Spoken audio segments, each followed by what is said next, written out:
ما یاتہم من ذکر، جو بھی آتی ہے ان کے پاس کوئی نصیحت من ربہم، ان کے رب کی طرف سے، محدثن یا کوئی نئی بات، الا استمعوہ، یہ اسے سن بھی لیتے ہیں، وہم یلعبون، مگر یہ کھیل تماشا کرتے ہیں۔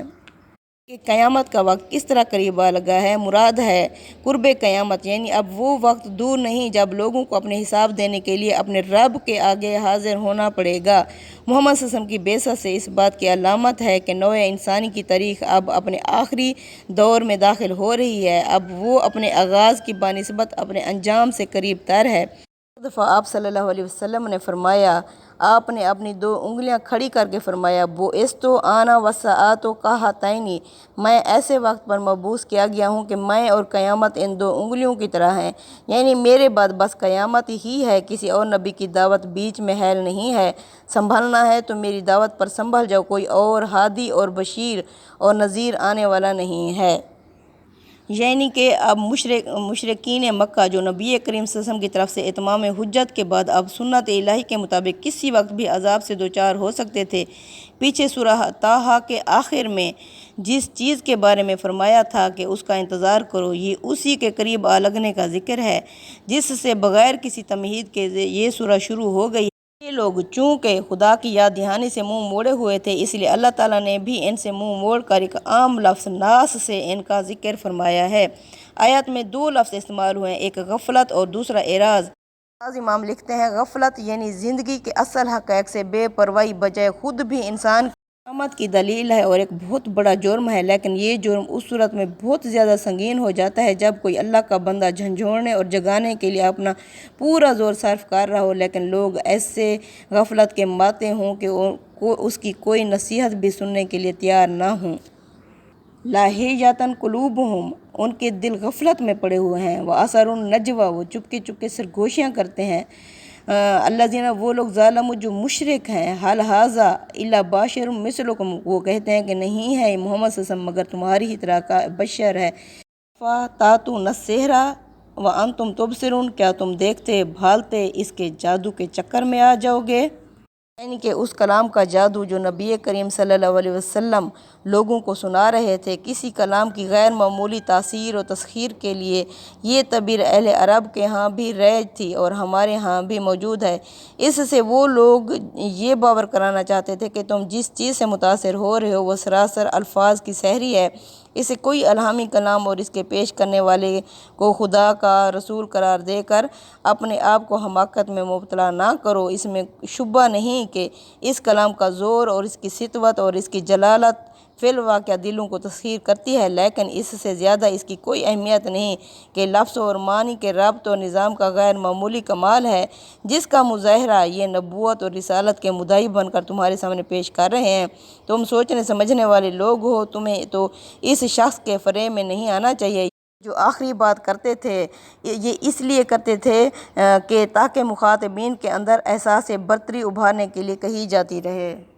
قال ربی یعلم القول، کہا نبی نے میرا رب تو جانتا ہے، فی السماء والارض، آسمانوں اور زمینوں میں کہی ہوئی بات کو بھی، وہو السمیع العلیم، اور وہ سننے والا اور جاننے والا ہے۔ یعنی اس پر رسول نے کہا یہ سرگوشیاں کرتے ہیں، میرا پروردگار تو ہر اس بات کو جانتا ہے جو آسمانوں اور زمینوں میں کی جائے، وہ سمیع علیم ہے۔ یعنی ان کے مخاطب کیے بغیر اپنے دل میں کہا نبی نے، اور اس طرح گویا معاملے کو اللہ کے حوالے کر دیا کہ وہی ان کے فتنوں کا تدارک کرے گا۔ آگے اسی تفویض کا بیان ہے۔ اس سے واضح ہے کہ قرآن کے مخاطبین اس کی ہیبت جلالت سے سخت مرعوب تھے، لیکن چونکہ ماننا نہیں چاہتے تھے اور وہ کہے یہ خدا کا کلام ہے، اس لیے کبھی اس کو پیغمبر کے وہمہ کی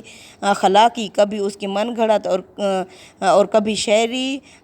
سحر افرینی کہہ کر لوگوں کے دلوں پر اس کی ہیبت کو کم کرنے کی کوشش کرتے تھے۔ بلکہ یہ کہتے تھے اضغاث و احلام،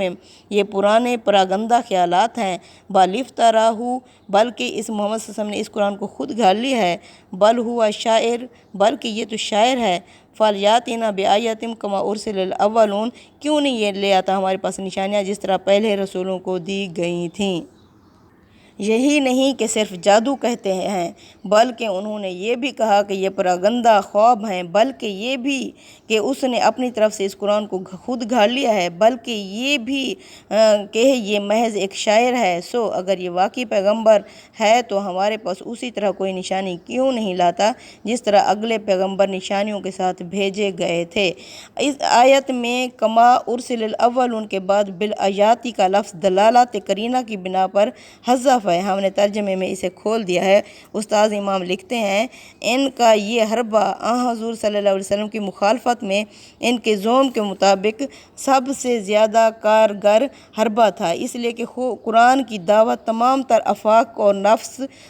نفس اور عقل و فطرت کے دلائل پر مبنی تھی۔ وہ معجزات اور خوارق اور نشانی عذاب کی بجائے لوگوں کو آنکھیں کھولنے اور عقل و بصیرت سے کام لینے پر ابھارتا تھا۔ قرآن کہ ایمان کا فطری راستہ عقل و دل کا راستہ ہے۔ جو لوگ عقل اور بصیرت سے کام نہیں لیتے وہ خوارق دیکھ کر بھی ایمان نہیں لاتے، اور عذاب کی نشانی دیکھ کر بھی جو لوگ ایمان لاتے ہیں ان کا ایمان لانا بے سود ہو جاتا تھا۔ قرآن کی یعنی عذاب کو دیکھ کر تو فرعون بھی ایمان لایا تھا، مگر اس کا یہ ایمان لانا سود مند نہیں ہوا تھا۔ قرآن کی یہ بات بالکل برحق تھی، لیکن مخالفین اس کو حضرت صلی اللہ علیہ وسلم کے گریز پر محمول کر کے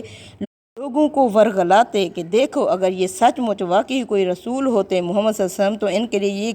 ہمارا یہ مطالبہ پورا کر دینا کیا مشکل تھا، لیکن جب یہ اس سے گریز کر رہے ہیں محمد صلی اللہ علیہ وسلم تو اس کا معنی یہ ہے کہ یہ اپنے دعوے میں نعوذ باللہ جھوٹے ہیں اور یہ رسول بنا کر نہیں بھیجے گئے۔ کہ اللہ فرما رہے ہیں ما آمنت قبلہم، نہیں ایمان لائی ان سے پہلے، من قریۃ کوئی بھی بستی اہلکنہا جسے ہم نے ہلاک کیا، افہم یؤمنون تو کیا یہ لوگ ایمان لائیں گے، وما ارسلنا قبلک اور محمد صلی اللہ علیہ وسلم ہم نے جو بھی بھیجے آپ سے پہلے رسول، الا رجالا نوحی مگر وہ آدمی ہی ہوتے تھے جن کی طرف نوحی الیہم جن کی طرف ہم وحی بھیجا کرتے تھے۔ فاسألوا اہل الذکر، محمد صلی اللہ علیہ وسلم آپ پوچھ کے دیکھو، ان سے کہو کہ پوچھ کے دیکھو اہل ذکر یعنی اہل نصیحت اہل کتاب سے، ان کنتم لا تعلمون اگر تم نہیں جانتے، وہ جن کو پہلے ہم نے نصیحت یعنی یاد دہانی یہود و نصارہ کو دی تھی ان سے پوچھ کے دیکھو۔ وما جعلناہم جسدا لا یاکلون اور ہم نے نہیں بنایا تھا کوئی ایسا جسم جو نہ کھاتا ہو، یاکلون الطعام کھانا، وما کانوا خالدین اور نہ ہی وہ ہمیشہ رہنے والے تھے۔ تو اللہ نے فرمایا ہم نے جن بستیوں کو ہلاک کیا ان میں سے کوئی بھی اس سے پہلے اس طرح کی نشانی دیکھ کر ایمان نہیں لائی، تو کیا یہ لوگ ایمان لائیں گے؟ کہتے ہیں کہ ہمارے جیسے آدمی ہی ہے محمد صلی اللہ علیہ وسلم، تم سے پہلے بھی ہم نے جس کو رسول بنا کر بھیجا آدمیوں ہی میں سے بھیجا جن کی طرف ہم وحی کرتے تھے۔ سو یا دہانی والوں سے پوچھ لو اگر تم لوگ نہیں جانتے، ہم نے رسولوں کے ایسے جسم نہیں بنائے تھے کہ وہ کھانا نہ کھاتے ہوں اور نہ ہی وہ ہمیشہ دنیا میں رہنے والے تھے۔ یعنی اس میں مخاطبین پر ایک نوعیت کی تعریض اعتراض کیا گیا ہے۔ مطلب یہ ہے کہ ابراہیم اسماعیل علیہ السلام کے اولاد ہونے کے باوجود نہیں جانتے ہو تو ان اہل کتاب سے پوچھ لو جن کے پاس اس سے پہلے اس طرح یاد دہانی بھیجی گئی تھی۔ اس بدیہی حقیقت کا انکار تو وہ بھی نہیں کر سکتے تھے، یعنی تمہارے پاس تو اتنے بڑے رسول حضرت ابراہیم اور حضرت اسماعیل آ چکے ہیں جنہوں نے یہ توحید کا مرکز بنایا تھا، اگر تمہارے پاس یہ بات نہیں پہنچی کہ وہ پہلے انسان ہی ہوا کرتے تھے تو پھر جا کے یہود و نصارہ سے جا کے پوچھ لو جن کے پاس آخری یعنی رسول حضرت عیسیٰ علیہ السلام بنی اسرائیل میں بھیجے گئے تھے، ان کی انجیل میں جا کے دیکھ لو۔ ثم صدقناہم الوعد فانجیناہم ومن نشاء واہلکنا المسرفین، پھر دیکھ لو کہ ان سے اپنا وعدہ ہم نے پورا کر دیا اور ان کو اور ان کے ساتھ جن کو ہم چاہتے تھے بچا لیا، اور حد سے گزرنے والوں کو ہم نے ہلاک کر چھوڑا۔ یعنی ان کے بارے میں کیا ہوا وعدہ جو ہم نے کیا تھا ان سے وہ ہم نے سچ کر دکھایا، بس ہم نے نجات دی ان کو، ومن نشاء اور جن کو ہم نے چاہا، واہلکنا المسرفین اور ہم نے ہلاک کر دیا حد سے گزرے ہوئے لوگوں کو۔ یہ کون سا وعدہ تھا؟ یعنی یہ وعدہ کہ ان کے جھٹلانے والوں کو ہم لازماً ہلاک کر دیں گے اور انہیں اور ان کے ساتھیوں کو نجات دیں گے۔ رسولوں سے متعلق یہ اسی سنت الہی کا ذکر ہے جس کی وضاحت ہم جگہ جگہ کر چکے ہیں۔ قد انزلنا الیکم کتابا، یقیناً ہم نے نازل کی تمہاری طرف کتاب، فیہ ذکرکم، جس میں تمہارا ہی ذکر ہے۔ یعنی یہ بھی ترجمہ ہو سکتا ہے، یعنی جس کا عنوان انسان ہے۔ افلا تعقلون، کیا تم عقل نہیں رکھتے؟ یا اس میں دوسرا یہ ترجمہ ہوگا، لوگو ہم نے تمہاری طرف بھی ایک کتاب نازل کر دی، یعنی قرآن حکیم، جس میں تمہارے حصے کی یاد دہانی ہے، پھر کیا سمجھتے نہیں ہو؟ یعنی تم لوگ اس بات کو سمجھتے نہیں ہو کہ یہ خدا کی یاد دہانی ہے، اور اس کو رد کر دینے کا نتیجہ کیا ہوگا؟ تمہاری عقل کہاں کھو گئی ہے؟ تم کیوں اپنی شامت کو دعوت دے رہے ہو؟ وَكَمْ قَصَمْنَا مِنْ قَرْيَةٍ، اور کتنی ہی بستیاں ہم نے پیس ڈالیں، کانت ظالمات، وہ جو ظالم تھی، شرک کرتی تھیں، وَأَنشَأْنَا بَعْدَهَا قَوْمًا آخَرِينَ، اس کے بعد ہم نے دوسری امتیں اٹھائیں، آخرین، فلما احسوا باسنا، جب انہوں نے محسوس کیا ہمارے عذاب کو، اذا ہم منہا یرکضون، تو انہوں نے وہاں سے بھاگنا شروع کر دیا۔ لا ترکضوا، اللہ نے فرمایا مت بھاگو، وارجعوا الی ما اترفتم، بلکہ لوٹو ان چیزوں کی طرف جن کے پر تم بڑا اتراتے تھے، ومساکنکم، اور اپنے ان گھروں کی طرف لوٹو، لعلکم تسألون، شاید تم سے پوچھ گچھ کی جائے۔ قالوا، تو انہوں نے کہا، یا ویلنا، ہے افسوس، ان کنا ظالمین، ہم ہی ظالم تھے، یعنی اس عذاب کے وقت انہوں نے کہا، فما زالت تلک دعواہم، پس ان کی یہی پکار رہی، حتی جعلناہم حصیدا خامدین، یہاں تک کہ ہم نے انہیں کٹے ہوئے کھیت کی طرح کر دیا کہ وہ گویا بجھ کر پڑے رہے۔ کتنی ہی بستیاں ہم نے توڑ پھوڑ کر برابر کر دیں جو اپنی جانوں پر ظلم ڈھا رہی تھیں، اور ان کے بعد دوسرے لوگوں کو اٹھا کھڑا کیے گئے۔